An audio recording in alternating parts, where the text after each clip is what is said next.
Hoy por hoy, Ser Andújar.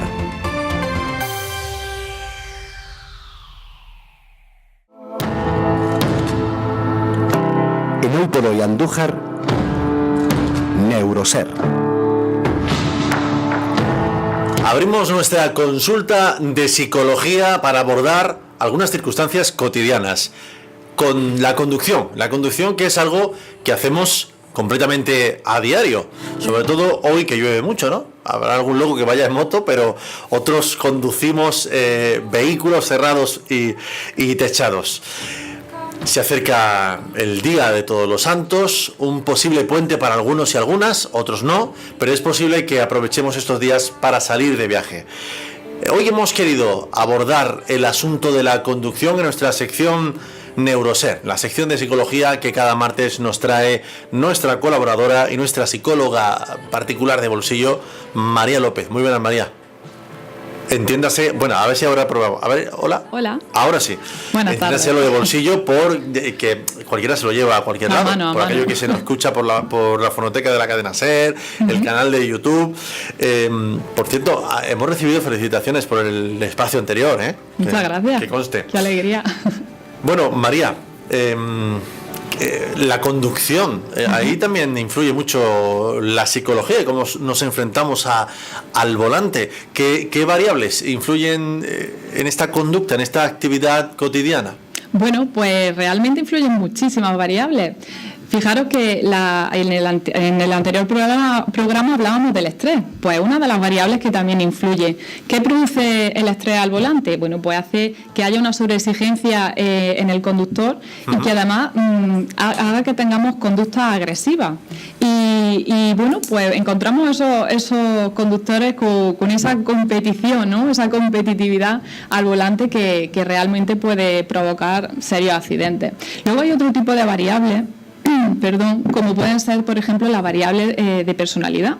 Tenemos personas que, bueno, son muy temperamentales, tienen ese carácter y son los que más accidentes suelen provocar. También tenemos personas que, por ejemplo, son más inmaduras. Esa inmadurez al volante produce conductas de riesgo y son los más accidentados. Además, también encontramos otras variables como, por ejemplo, las emocionales. Las emocionales están en todo, ¿no? Y bueno, y hace que esos motivos, esos sentimientos, esas emociones hagan que la persona pues pueda determinar ese tipo de conducción. Además, incluso las enfermedades. Hablábamos de la depresión, ¿no? Anteriormente. Y fijaros, una persona que padezca una depresión puede tener fatiga, puede tener problemas de sueño, puede tener, pues bueno, estar bajo los efectos de ciertos fármacos.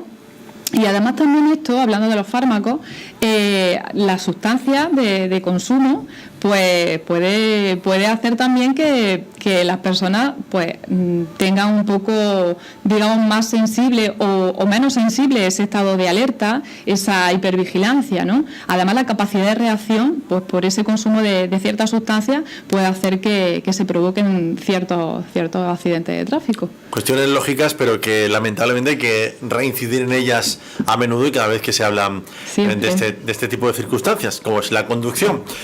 Bueno, yo entiendo que el estar alerta en la conducción, ese mínimo estrés del que hablabas la semana pasada, que es un reflejo natural, digamos, del ser humano para ponerse en guardia ante determinadas circunstancias, y la conducción es algo en lo que entiendo que hay que ponerse en guardia, es necesario, pero es que, y por hablar llanamente, es que cuando nos montamos en el coche, es como si nos adentrásemos en otra dimensión, en otro mundo, nos transformamos completamente, somos fuera el Dr. Jekyll y dentro Mr. Hyde. ¿Qué ocurre cuando nos ponemos delante del volante y arrancamos? Bueno, hay un efecto que se denomina en psicología efecto de la desindividualización.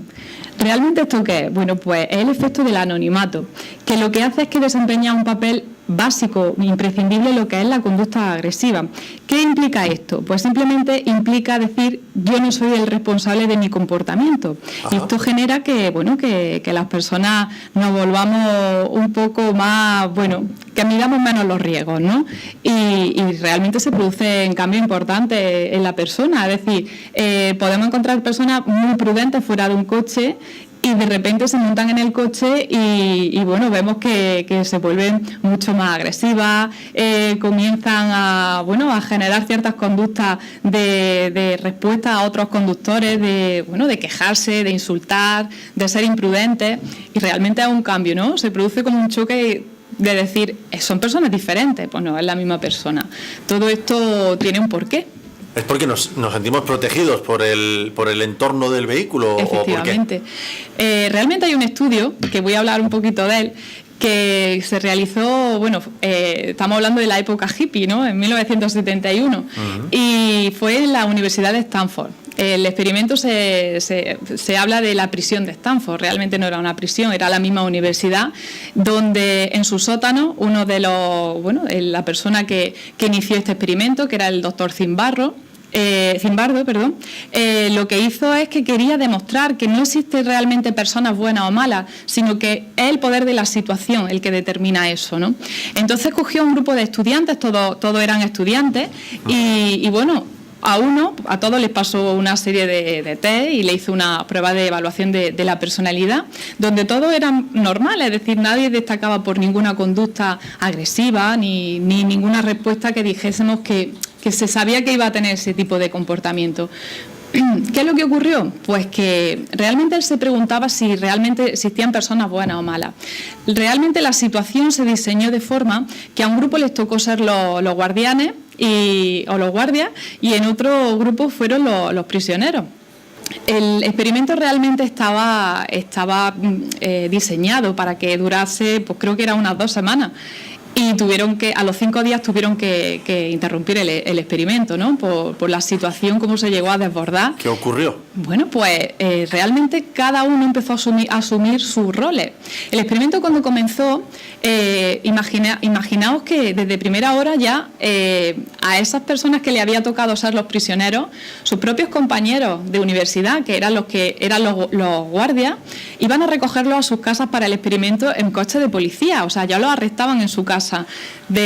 Con lo cual la situación ya... Entraban en el rol de lleno y Totalmente. Lo asumieron hasta el punto de que se comportaban como tales, ¿no? Sí, además llegaron, pues los guardias asumieron, de hecho, su vestimenta, llevaban gafas antirreflectantes, es decir, que no se les veía bien la cara.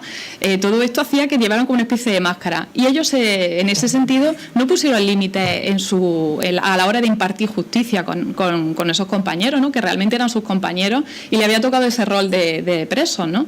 Y tuvieron que cortar el experimento porque, de hecho, a los presos los ponían en situaciones incluso de tortura, ¿no? Y bueno, esto ¿qué es lo que significó? Realmente el experimento se esperaba otro tipo de resultados, pero porque, claro, de hecho, este tipo de estudiantes, dado la época, estamos hablando de que eran hippies, es decir, activistas de los derechos civiles. Así que imagínate cómo pudo ya llegar la situación, ¿no? Para que este hombre, además, él iba cambiando también, se estaba convirtiendo también en una persona cruel, ¿no? Con esta situación. ¿Qué hacemos? Tenemos que esforzarnos un poco más y ser más conscientes de nosotros mismos y no acogernos a estos entornos, ¿no? Nos gusta acabar siempre con una frase, a ver qué es lo que nos ha traído hoy.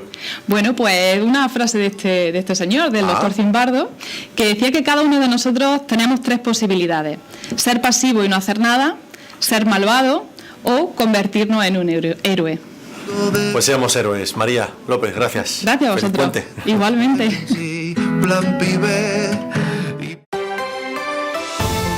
Hoy por hoy, Ser Andújar.